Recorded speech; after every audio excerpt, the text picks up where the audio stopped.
안녕하세요. 올드 스토리입니다. 오늘 소개 작가는 미스테리, 로맨스, 에로틱 소설가로 유명한 미국의 클레이튼 매튜스입니다. 매튜스는 1918년 미국에서 태어났습니다. 작가는 1950년대부터 단편을 쓰기 시작했고 마이크 셰인 미스터리 매거진에 꾸준히 기고했습니다. 오늘 소개 작품은 사라진 문신입니다.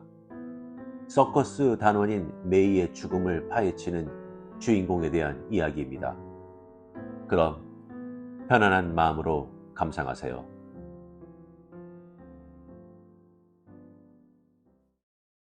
사라진 문신, 클레이튼 매튜스. 서커스단의 밤은 현란한 색깔과 놀이기구에서 나는 시끄러운 소리, 그리고 물건을 파는 상인들의 고함 소리로 폭동이라도 난 듯 시끌벅적했지만 그래도 회전목마에서 들리는 방울소리는 아주 듣기 좋았다. 10명의 기영인이라는 쇼의 사회를 맡고 있는 버니 매터는 징을 치고 마이크에 대고 악을 쓰며 사람들을 모으기 시작했다. 자, 여러분, 가까이 오세요. 여기 공짜 쇼가 있습니다. 자, 여러분, 여기 온갖 기인들이 다 있습니다. 나는 기인 쇼가 열리는 천막 앞 몰려드는 사람들 가장자리에 서 있었다. 돈이 좀 들어올 것 같았다. 몬테나 깜짝 쇼에는 사람들이 많이 몰리고 있었다. 지나가던 단원 하나가 내 어깨를 툭 쳤다. 이봐, 해결사. 아직 거기 있군. 해결사. 그게 내 별명이었다. 진짜 이름은 데이브 콜인데 이곳 몬테나 서커스단 사람들은 모두 나를 해결사라고 불렀다.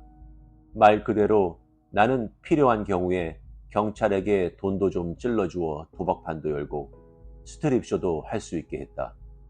경찰이라면 유난히 질색하는 서커스 단원들 사이에서 나는 평화를 유지하고 손님에게 바가지를 씌우지 못하게 하고 싸움도 말려주는 등 법과 같은 역할을 했다. 간단히 말해서 서커스단의 해결사란 말썽을 없애는 사람을 뜻한다. 어떤 면에서는 나에게 월급을 주는 텍스 몬테나 사장보다 내가 더 힘이 있다고 말할 수도 있다. 사실 그 때문에 매점 텐트에서 카운터를 보는 K 포스터가 내게 대든 적도 있었다. 당신은 다른 곳에서 변호사 사무실을 차릴 수도 있는데 왜 서커스단에 남아있는 거죠? 당신은 여기서 누리는 권력을 좋아하는 거예요. 작은 연못에 큰 개구리가 되고 싶어 하는 거죠. K와 내가 하는 일은 그다지 어렵진 않았지만 그녀는 서커스단의 생활을 싫어했다. 나는 몇 년 전까지는 변호사 사무실을 갖고 있었는데 면허 정지는 당하지 않았지만 문제가 생겨 사무실 문을 닫아야 했다. 어쨌든 K는 나와 결혼해 이 짓을 그만두고 평범하게 살고 싶어 했다. 나도 그녀와 결혼하고 싶기는 했지만 다른 곳에서 일을 하고 싶은 생각은 별로 없었다. 연못 속에 개구리 어쩌고 하는 소리는 질색이었지만 서커스단 생활은 즐거웠고 내가 하고 있는 일도 만족스러웠다. 그리고 대우도 괜찮았다. 나는 버니를 사람들 속에서 나를 쳐다보고 있는 것을 보았다. 그는 내게 눈을 찡긋하더니 지팡이를 흔들며 돌아섰다. 자, 여러분, 이제 제가 기인 몇 명을 맛보기로 불러내겠습니다. 입장료를 몇 푼만 내시면 안에서 다른 기인들도 수두룩하게 보실 수 있습니다. 기인 쇼는 10부분으로 나뉘어 있는데 버니는 3명씩 불러내어 손님을 끌었다. 그 순서는 바뀔 수 있었다. 예를 들어 기중기가 있어야만 700파운드가 넘게 나가는 뚱녀 살리를 불러내어 무대를 끌어올 수 있는 것이다.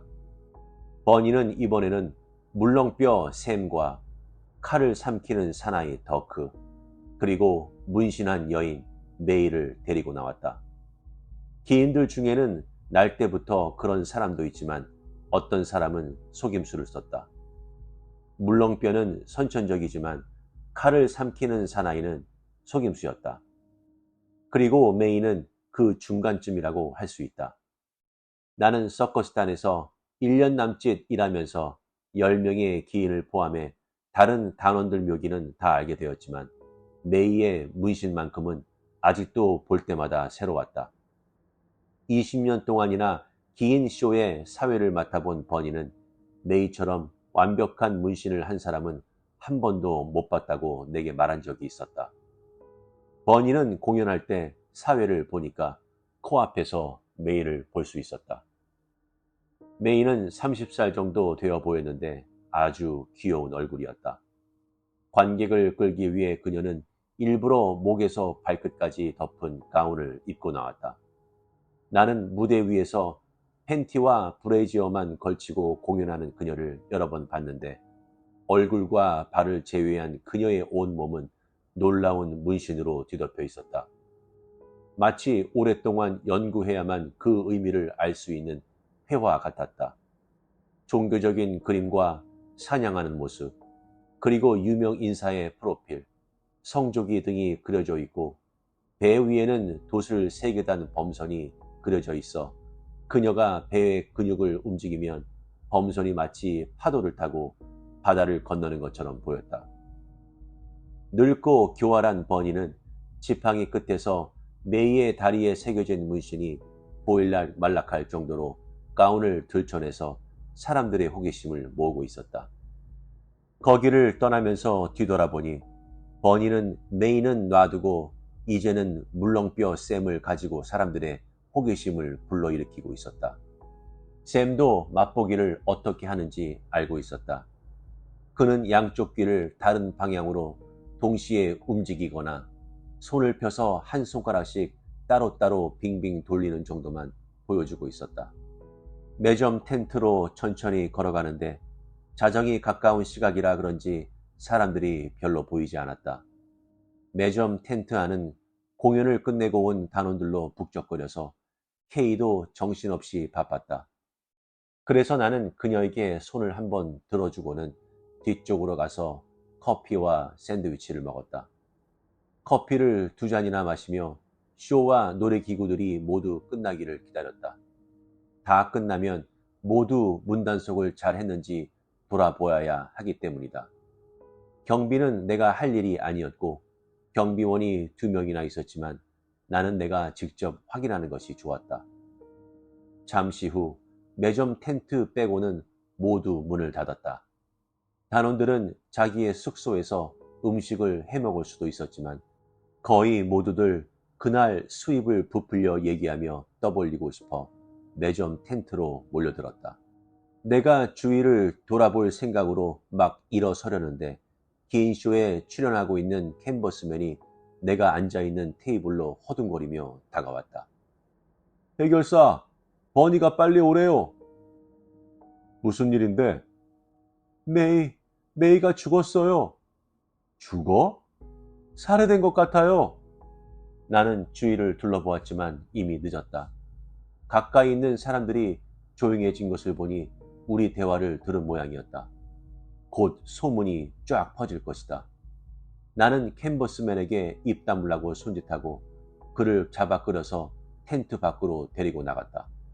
우리는 내일 올 손님들을 위해서 길에 깔아 넣은 톱밥을 밟으며 긴 쇼를 하는 곳으로 급히 달려갔다. 길 한복판에 있는 전구 외에는 불이 모두 꺼져서 사방은 아주 어두웠다. 포장이 내려진 포장마차는 마치 탐욕스러운 입을 꽉 다문 것 같았고 멎어있는 놀이기구들은 마치 괴물처럼 보였다. 버니는 텐트 앞에서 나를 기다리고 있었다. 깡마르고 나이를 전혀 추측할 수 없는 그는 매표소에 기댄 채 도끼날처럼 여윈 얼굴에 파이프를 물고 뻑뻑 빨아대고 있었다. 무슨 일이오, 버니? 누가 메이를 죽였다고? 그렇게 생각할 수밖에 없어. 오늘 낮 쇼에서 돈을 좀 벌어서인지 메이가 뭐 좀 할 일이, 그래, 뭐 좀 할 일이 있어서 들어가 봐야겠다고 그래서 그러라고 했지. 문신한 여자 하나 없어졌다고 해서 표가 나지는 않을 것 같아서 말이야. 마지막 쇼가 끝난 다음 그의 방으로 갔더니 불은 켜져 있는데 문을 두드려도 아무 대답이 없는 거야. 문이 잠겨져 있지 않길래 문을 열고 들어갔더니 등에 칼이 꽂힌 채 쓰러져 있더군. 그럼 그게 덕크의 칼이요? 버니는 깜짝 놀랐다. 그런 생각은 해보진 않았지만 그럴 수도 있겠지. 아마 그럴 수도 있을 거야. 나는 한참 동안 아무 말 않고 생각을 정리했다. 덕크는 칼 먹는 일을 하기 전에 칼 던지는 쇼를 했었는데 그때 문신을 하지 않았던 메이가 조수 역할을 했었다. 그런데 칼 던지기가 별로 인기가 없자 덕크는 칼을 삼키는 일을 했고 메이는 문신을 새겼다. 덕크와 메이는 한때는 애인 사이였는데 메이가 버넌 레인스를 만나 그의 권유에 따라서 문신을 새긴 다음 둘 사이가 나빠졌다. 버논은 매력적인 사내였지만 악당이었다. 그저 사기나 치는 나쁜 녀석이 아니라 무장 강도였다. 그 녀석은 서커스 단원으로 위장하고 살면서 시내에 나가서 은행을 털곤 했다. 우리는 그 사실을 몰랐었다. 텍스 몬테나 사장도 알았다면 용납하지 않았을 것이다. 그러나 얼마 전에 미드포크라는 마을의 은행에서 경비원을 죽이고 10만 달러를 털었다가 그 돈을 한 푼도 써보지 못하고 잡혔다. 그때서야 우리는 버논이 전과자라는 것을 알았다. 그 전과에다 경비원 살인죄까지 더해져서 그는 집행유예 기회도 주어지지 않는 종신형을 선고받았다. 돈은 끝내 찾지 못했다. 그럼 가복이나 합시다. 나는 한숨을 쉬며 말했다. 우리는 텐트를 돌아 메이의 방으로 갔다. 내가 경찰을 부르자고 말했지만 버니는 아무 말도 하지 않았다. 물론 언젠가 내가 경찰을 불러야 하긴 하겠지만 서커스단 사람들은 시체가 무릎까지 쌓이더라도 자발적으로는 경찰을 부르지 않을 사람들이다. 우리가 텐트를 돌아 메이의 방 앞에 모여있는 기인들이 보이는 곳까지 갔을 때 버니가 내 팔을 붙잡았다. 들어가기 전에 해결사, 자네가 알아야 할 게 있는데. 버니는 주저하며 말을 하지 못했다. 그게 뭔데요? 그게 좀 해기한 일이라서. 나도 서커스단 밥을 먹으면서 해기한 일을 많이 보기는 했지만. 뭐가 해기하다는 거예요? 말을 해요, 말을. 그녀의 문신 일부가 없어졌어. 뭐가요? 뭐가 없어졌다고요? 누군가 메이의 등에서 피부를 한 2인치 정도 정사각형으로 벗겨갔어. 나는 입을 꽉 다물고 문 앞에 모여 서 있는 단원들을 해치고 안으로 들어갔다. 메이의 방에는 불이 켜져 있었는데 문을 열고 들어가자 메이가 쇼를 할 때 입는 브레지어와 팬티만 입은 채 거실 바닥에 쓰러져 있는 것이 보였다. 왼쪽 어깨 밑으로 갈색 손잡이에 칼이 꽂혀 있었고 버니 말대로 등 아래쪽에 피부가 2인치 정도 벗겨져 있었다. 피가 거의 없는 것으로 보아 누군가 메이의 피부를 도려낼 때 그녀는 이미 죽어서 심장이 피를 뿜어내지 않았다는 것을 알 수 있었다. 버니가 방 안으로 들어오자 내가 물었다. 어떤 문신이 없어진 거예요? 내가 어떻게 알겠어. 그 많은 문신 중에서 어떤 게 없어졌는지 알 수가 있나? 혹시 메이의 문신을 찍은 사진 같은 것은 없나요? 내가 알기로는 없네. 누군가 어떤 문신이 없어졌는지 알고 있을 겁니다. 번호는 알겠죠. 그가 메이의 문신을 해줬으니까. 참, 지금 감옥에 있지? 지금은 없어. 그게 무슨 말입니까? 나는 버니를 쳐다보았다. 어젯밤에 탈옥했어. 자네는 모르고 있었나? 몰랐어요. 당신은 어떻게 알았죠? 나는 톡 쏘듯이 물었다. 메이가 말해줬어.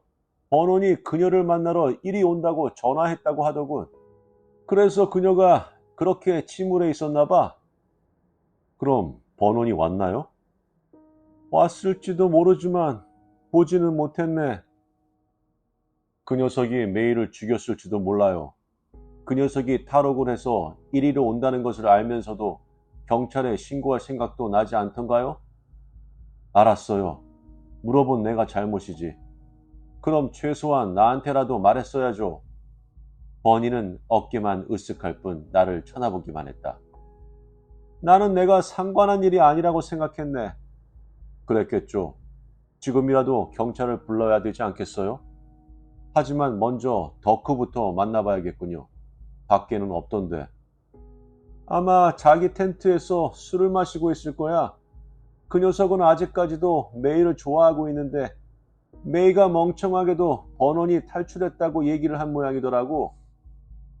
모두 다 알고 있었는데 나만 모르고 있었군. 자네에게 알릴 필요가 없다고 생각한 거야, 해결사. 버논이 메이를 죽일 줄 누가 알았나? 버논이 메이를 왜 죽이겠어? 만약 버논이 죽였다면 나는 중얼거리며 밖으로 나갔다. 우리 둘 다 말을 하지는 않았지만 나는 버니도 나와 똑같은 생각을 하고 있다는 것을 알고 있었다. 메이가 살해된 것은 사라진 문신 조각 때문일 것이 분명하고 버논이 범인이었다면 문신을 가져간 이유는 단 한 가지일 뿐일 것이다. 문신은 아마 은행에서 훔친 돈을 숨겨놓은 곳의 지도일 것이다. 참으로 기가 막힌 일이다. 거의 1년 동안 메이는 10만 달러가 숨겨진 곳의 지도를 수많은 사람들 앞에서 버젓이 내보이면서 걸어 다녔는데 아무도 그 사실을 몰랐던 셈이다. 그러나 버논이 그 이유만으로 메이를 죽였을까? 메이와 돈을 나누지 않으려고? 나는 버니에게 아무도 메이의 방에 들어가지 못하도록 지키고 서 있으라고 말했다. 내가 떠나자 버니는 가죽으로 된 담배 쌈지를 꺼내 파이프에 채웠다. 덕크의 텐트는 약 30m 정도 떨어진 곳에 있었다. 덕크는 술을 마시고 있었는지 방 안으로 들어서자 술 냄새가 코를 찔렀다. 나는 손으로 더듬어서 불을 켰다. 불이 켜지자 덕크는 옷을 입은 채로 침대에 누워있다가 일어났다. 많이 취한 것 같지는 않았다. 그는 눈이 부신지 팔을 들어 눈을 가리고는 희미한 목소리로 말했다. 뭐야? 당신 누구야? 덕크는 나와 나이가 비슷한 40대였는데 아무도 그의 진짜 이름은 몰랐다. 서커스단에서는 이름을 묻지 않는다. 그는 6피트가 넘는 키에 빨래판처럼 말라서 허옇게 보이는 편이었다. 그의 연기 중에는 불이 켜진 형광등을 삼키는 것도 있는데 백가죽으로 형광등 불빛이 비친다. 불빛이 그의 삐쩍 마른 몸속으로 내려가는 것을 지켜보고 있노라면 참으로 묘한 기분이 들곤 했다. 아, 자네군, 해결사. 무슨 일인가? 덕크가 눈을 깜빡거리며 말했다. 나는 충격요법을 사용해야겠다고 생각했다. 메이가 죽었네, 덕크. 살해됐어. 메이가 뭐? 그는 침대에서 일어서다가 휘청거리며 넘어질 뻔했다. 살해됐다고? 나는 그에게 질문을 퍼부었다. 오늘 밤에 메이 방에 간 적이 있나, 덕크? 아니야, 물론 아니야. 내 차례가 끝나고 나서 나는 곧장 이리 와서 술을 마셨어. 메이는 일찍 들어가던데? 자네는 아직도 메이를 사랑하나? 아니, 그래, 사랑해. 하지만 결혼은 할 수 없지. 해결사, 자네도 알잖아. 서커스단에서 결혼이라는 것은 결혼 증명서나 목사의 주례가 없어도 가능한 것이었는데 일주일에서 평생까지 마음만 맞으면 언제까지나 같이 살 수 있다. 서커스단에서는 아무도 그런 결혼이 불법이라거나 부도덕하다고는 생각하지 않는다. 그런다고 누가 피해를 보겠는가? 그리고 서로 사이가 틀어지면 둘 중에 한 사람이 끝났다고 말하고 그것으로 서로 끝나는 것이다. 서커스 단원들은 히피들보다 훨씬 전에 이런 식의 결혼을 해왔다. 세상에 새로운 것은 없는 법이다. 하지만 서커스 단원들 간의 이런 결혼은 어느 뭐로 보나 합법적인 것이다. 자네는 버논이 메이를 만나러 여기 온다는 것을 알고 있었나? 더크는 잠시 머뭇거렸다. 그래, 메이가 말해주더군. 그럼 오늘 밤에 버논을 본 적이 있나? 아니, 더크가 내게 한 발 다가섰다. 버논이 죽였나? 나는 몰라. 자네가 죽였나? 더크는 한 방 얻어맞은 듯이 비틀거렸다. 나는 메이를 죽일 수 없어, 해결사. 자네 칼 좀 보세, 더크. 왜? 메이가 칼에 찔려 죽었어. 던지는 칼에 말이야. 그럼 자네는? 더크, 보여주게. 좋아, 좋다고. 더크는 침대 밑에서 트렁크를 꺼내더니 그 안에서 서류 가방보다 약간 크고 납작한 가방을 하나 꺼냈다. 더크는 그 가방을 침대 위에 올려놓고 열었다. 나는 가까이 다가갔다. 그 가방은 안에 벨벳으로 장식되어 있었고 크기와 모양이 다른 20개의 칼을 집어넣을 수 있는 칸이 있고 가죽끈으로 묶게 되어 있었다. 20개의 칸 중에서 18개밖에 없었다. 2개가 비어 있었다. 더크가 숨을 몰아쉬었다. 2개가 없어졌어. 난 그 중 하나가 어디 있는 줄 알아. 메이의 등에 꽂혀 있지. 해결사, 난 맹세코. 이 가방을 마지막으로 열어본 게 언젠가? 몇 주일 되었을 거야. 녹슬지 않게 가끔씩 닦아두거든. 마지막으로 봤을 때 없어진 칼이 있었나? 아니야, 모두 다 있었어. 알았어, 더크. 어디로 갈 생각은 말게. 경찰에 연락해야겠어.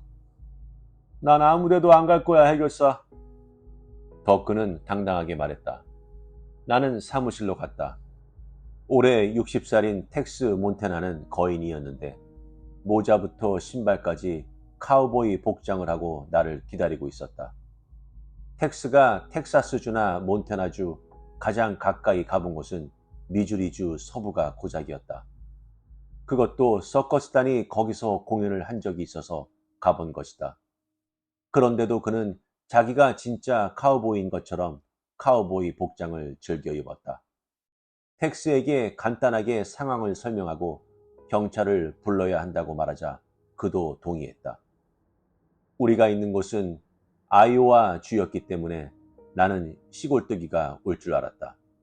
그런데 레이 탐린이라는 보안관을 보고는 깜짝 놀랐다. 그 보안관은 양복에 넥타이를 메고 흰 셔츠까지 차려입은 아주 사무적인 사람이었다.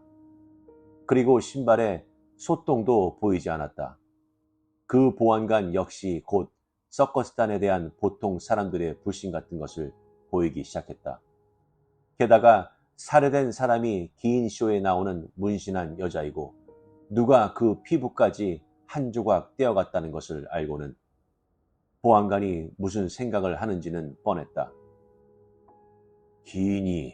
기인을 죽인 게 뭐 대단한 일이야? 이틀 후면 담당 구역에서 떠날 텐데 뭐하러 골치를 썩여? 나는 더크와 버논에 대해서도 이야기해줬다. 그 보안관은 또 틀림없이 이렇게 생각할 수 있을 것이다. 다럭스와 칼 삼키는 놈, 그 둘 중에서 누가 영창에 가든지 그게 나하고 무슨 상관이냐? 보안관은 당연히 버논을 용의자로 생각했다. 그는 이미 탈옥수의 살인자인 버논을 잡았다면 신문에 한 두 줄쯤 나오겠지만 지금 여기 없으니 더크라도 취조하는 수밖에 없다고 생각했을 것이다. 메이의 시체를 가져가고 짐은 채취하는 사람들이 간 다음에 탐린 보안관은 더크를 취조하기 시작했다. 나는 밖으로 나가 시가를 물고 이리저리 걸으며 깊이 생각해 보았다. 주위에는 아무도 없었다. 불빛이라고는 매점 텐트에서 흘러나오는 것뿐이었다. 나는 거울의 집 앞에서 걸음을 멈췄다. 더크의 가방에서 없어진 두 번째의 칼이 마음에 걸렸다. 그러나 만약 버논이 여기까지 와서 메이를 죽였다면 지금쯤은 멀리 도망쳤겠지. 나는 시가를 땅에 던져 발로 비벼 껐다. 그때 거울의 집에 불이 갑자기 켜지고 입구 양쪽에 세워놓은 광대 인형의 입이 벌어졌다 닫혔다 하면서 녹음된 웃음소리가 들렸다. 거울의 집은 손님이 입장료를 내고 안으로 들어가서 거울을 복잡하게 설치해 놓은 통로를 찾아 밖으로 나오도록 만들어 놓은 것이다. 문인가 싶으면 거울이고 거울인가 싶으면 문이 있는 착각을 느끼게 된다. 별로 돈벌이는 되지 않지만 회전 목마처럼 고전적인 것이어서 어느 서커스에나 하나씩은 다 있는 것이다. 나는 불빛에 눈을 찡그리며 안을 들여다보았다. 거기 들어서서 길을 잃고 거울의 미로 속으로 자꾸만 거울에 코를 박는 모습은 참으로 우습고 볼만한 광경이다. 한참을 들여다보고 있으니 한가운데서 누군가 기도하는 것처럼 무릎을 꿇고 있는 것이 보였다. 만약 구조를 잘 알면 들어갔다가 쉽게 나올 수 있겠지만 나는 그런 수준은 아니었다. 보통 사람들처럼 방향 감각을 잃을 것이다. 처음에는 소리쳐 불러볼까 하는 생각도 들었지만 그 녹음된 웃음소리가 너무 커서 내 목소리가 들리지 않을 것 같았고 불을 끄는 스위치가 어디 있는지도 몰라서 그만두었다. 나는 한숨을 내쉬고 거울의 집으로 들어섰다. 그리고 곧 길을 잃었다. 이리저리 부딪히고 넘어져서 코가 으스러지는 것처럼 아팠는데 그래도 그 무릎을 꿇고 있는 사람의 모습을 계속해서 바라보았다. 그는 뒤에 있기도 하고 앞에 있기도 했지만 나는 좀처럼 가까이 가지 못했다. 그러는 와중에도 그 빌어먹을 웃음소리가 계속 들려서 나는 비명이라도 지르고 싶은 심정이 되고 말았다. 한참을 헤매고 난 다음에 그 사람 옆에까지 갈 수 있었다. 나는 그 사람 옆에 쭈그리고 앉아서 목덜미에 손을 대보았다. 얼음처럼 차가웠다. 내 손가락 힘 때문인지 그 사람은 천천히 기울어져서 쓰러져 버렸다. 그는 버논 레인스였다. 나는 더크의 다른 칼을 찾았다. 칼은 버논의 갈비뼈 바로 아래에 손잡이까지 박혀 있었는데 버논은 아직까지도 두 손으로 칼 손잡이를 움켜쥐고 있었다. 바닥에는 검은 피가 흥건했다. 무릎 꿇고 있는 자세로 보건대 버논은 칼 위에 엎어졌든지 아니면 자살한 것처럼 보였다. 전형적인 할복 자살 자세였다. 나는 재빨리 그의 몸을 수색했다. 메이의 피부 조직은 보이지 않았다. 혹시나 무슨 흔적이나 혈흔 같은 거라도 남아있나 해서 주머니를 한 번 더 뒤져보았지만 아무것도 없었다. 느닷없이 웃음소리가 멎었다. 나는 벌떡 일어섰다. 너무나 조용해서 고통스러울 정도였다. 잠시 후에 누군가 스피커로 얘기하는 목소리가 들렸다. 해결사, 자네 거기 있나? 자네가 보이는데. 나는 밖을 볼 수가 없어서 고개를 몇 번 끄덕였다. 거기 그대로 있게, 우리가 들어가지. 버니의 목소리였다. 버니와 탐린 보안관 그리고 경찰 2명이 내가 있는 곳까지 금방 찾아왔다. 거울로 이루어진 복도는 그 사람들이 모두 서 있기에는 너무 좁았다. 경찰 둘은 거의 포개지다시피 했다. 거울에 그들의 모습이 끝없이 반사되어 마치 나를 둘러싸고 있는 느낌이 들었다. 웃음소리를 듣고 걱정이 돼서. 버니는 시체를 보고 말을 멈췄다. 버논이군. 죽었나? 죽었소. 버논 레인즈? 그 탈옥수 말입니까? 탐린 보안관이 깜짝 놀라며 물었다. 나는 고개를 끄덕였다. 바로 그 사람이요, 보안관. 그럼 이제 다 끝났군. 이자가 와서 여자를 죽이고 자살한 게 틀림없어. 보안관은 만족스러운 표정을 지었다. 나는 뭐라고 한마디 하려다가 마음을 바꿔 다른 말을 했다. 너무 좁군요. 나갑시다.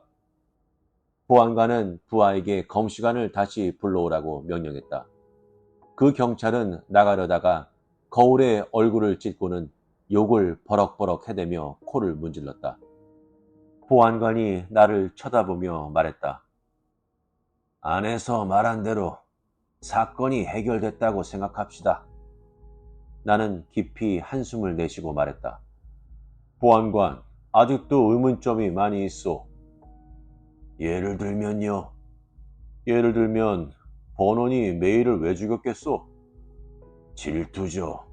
메이가 칼을 삼키는 사나이를 좋아했잖아요. 내가 알기로는 그 두 사람의 관계는 오래전에 끝났습니다. 버논과 메이 사이도 마찬가지고 적어도 메이의 입장에서는 그렇죠.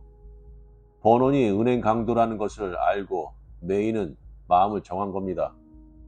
하지만 메이는 버논과 계속 연락을 취하고 있었어요. 그렇지 않았다면 매주 장소를 바꾸어서 떠돌아다니는 서커스단을 그가 어떻게 그리 빨리 찾아낼 수 있었겠습니까? 그거야 쉽죠. 서커스 성서를 보면 알 수 있으니까. 보안관이 나를 뚫어져라 쳐다보았다. 서커스 성서요? 오락업계라는 잡지죠. 거기에는 모든 서커스단의 일정이 나와 있어. 서커스 단원이면 누구나 그 잡지를 읽어요. 버논처럼 감옥에 들어가더라도 말이요. 보안관은 알아들었다는 듯이 군시렁거렸다. 나는 말을 계속했다. 만약 버논이 자살했다면 왜 자살했겠소? 그것도 가장 고통스러운 방법으로 말이요. 내가 어떻게 알겠어요. 죄책감이나 뭐 그런 거겠죠. 그럼 메이의 등에서 벗겨간 피부는 어디 있어? 그걸 누가 알겠습니까? 서커스 단원 중에 누가 식인종이 모양이지. 보안관은 코도숨을 쳤다. 나는 기분이 나빴지만 아무 말도 하지 않았다. 나는 그게 어디 있는지 알 것 같소. 그래요? 그럼 어디 한번 재미있게 들어봅시다. 보안관이 비꼬아서 말했다. 그 문신 조각은 버논이 턴 은행돈을 감춰놓은 것을 그려놓은 일종의 지도일 거요. 버논이 종신형을 선고받았지만 탈옥할 수 있을 경우를 생각해서 돈을 숨겨놓은 곳이 어디인지 알 수 있는 영원한 지도를 만들어 놓았을 거요. 그래서요. 버논이 와서 메이를 죽이고 그 지도를 가져갔다는 말입니까? 그의 몸에는 없었소. 내가 벌써 찾아봤소. 누구 허락을 받고? 좋아요. 지도를 못 찾았다. 그래서요. 그래서 누군가가 버논이 이리로 와서 메이를 만나 지도를 찾으려 한다는 것도 알고 메이를 죽인 다음에 문신 조각을 도려내어 숨어서 기다리다가 버논까지 죽였다는 얘기요. 더 그의 가방에서 칼이 하나가 아니라 2개가 없어진 이유가 그거요. 처음부터 2명을 없앨 계획이었으니까. 이제 살인범은 마음 놓고 10만 달러를 차지할 수 있겠지. 그게 누군지 아십니까? 알 것 같소. 버니? 내 옆에 조용히 서 있는 버니는 깜짝 놀라서 펄쩍 뛰었다. 어? 문신 조각 어디다 감췄습니까? 나? 자네 정신 나갔군, 해결사. 아니요, 내 추리는 확실할 거요. 나는 시가를 땅에 버리고 발로 비벼 껐다. 당신은 어떤 문신이 없어졌는지 잘 모른다고 했죠. 난 그 말을 믿을 수가 없어요. 당신은 쇼에서 일하는 기인들 중에서 누가 손에 거스러미만 일어나도 아는 사람이에요. 그리고 메이는 매일 당신의 코앞에서 버니, 당신은 알고 있었어요. 처음에는 그 문신이 어떤 의미를 가지고 있는지 몰랐겠지만 결국 알아냈을 거요. 메이가 그 정도로 양심적이었고 당신을 믿을 만하다고 생각했겠죠. 당신은 다시 미드포크에 가서 공연한 날을 끈기 있게 참고 기다렸겠지. 그런데 더 이상 기다릴 수가 없게 된 거요. 번원이 탈옥해서 이리로 오고 있다는 얘기를 들었으니 그래서 당신은 탐린 보안관은 다른 건 몰라도 순발력 하나는 끝내줬다. 갑자기 버니가 후다달 달아났는데 보안관은 20m도 못 가서 버니의 다리를 걸어 쓰러뜨렸다. 경찰은 버니의 가죽으로 만든 담배 쌈지에서 담뱃가루가 묻은 문신 조각을 찾아냈다. 보안관은 내게 문신을 보여주었다. 언뜻 보기에는 농가와 나무, 그리고 가축들이 그려진 전원 풍경이었는데 자세히 보니 숫자가 희미하게 새겨져 있었다. 경도와 위도를 나타내는 숫자였다. 그리고 그림에 그려진 한 나무 옆에 보이지 않을 정도로 작게 X자 표시가 있었다. 나는 탐린 보안관에게 문신을 돌려주었다. 돈을 찾을 수 있기를 바랍니다. 찾을 수 있을 겁니다. 걱정하지 마십시오. 보안관이 근엄한 표정을 지으며 말했다. 나는 경찰들이 입을 꾹 다물고 아무 말도 하지 않는 버니를 양쪽에서 붙들고 끌고 가는 것을 지켜보았다. 모두 잠자리에 든 쥐새끼 한 마리 보이지 않았지만 나는 그렇지 않다는 것을 알고 있었다. 모두 다 여기저기 숨어서 보고 있을 것이다. 누가 그랬는지는 아마 영원히 알 수 없겠지만 서커스 단원 중에 누군가가 거울의 집에 불을 켜서 내가 번원의 시체를 발견할 수 있도록 한 것이다.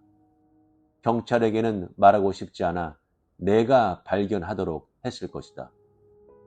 경찰차의 사이렌 소리가 멀어지자 정적과 평화로움이 몰려들었다. 모두 잠자리로 돌아간 것 같았다. 텍스 몬테나가 내 보고를 기다리고 있는 것을 알고 있었기 때문에 나는 사무실로 갔다. 나는 나중에 버니가 결국 범행 사실을 자백하고 유죄 판결을 받았다는 소식을 들었다. 그리고 몇 주 후에 미드포크에서 공연하게 되었을 때 나는 여기저기 물어보았다. 사람들 말로는 경찰이 마을에서 몇 마일 떨어진 곳에 있는 나무 밑에 묻혀있던 돈을 발견했는데 문신에 X자 표시가 있던 바로 그것이라고 했다.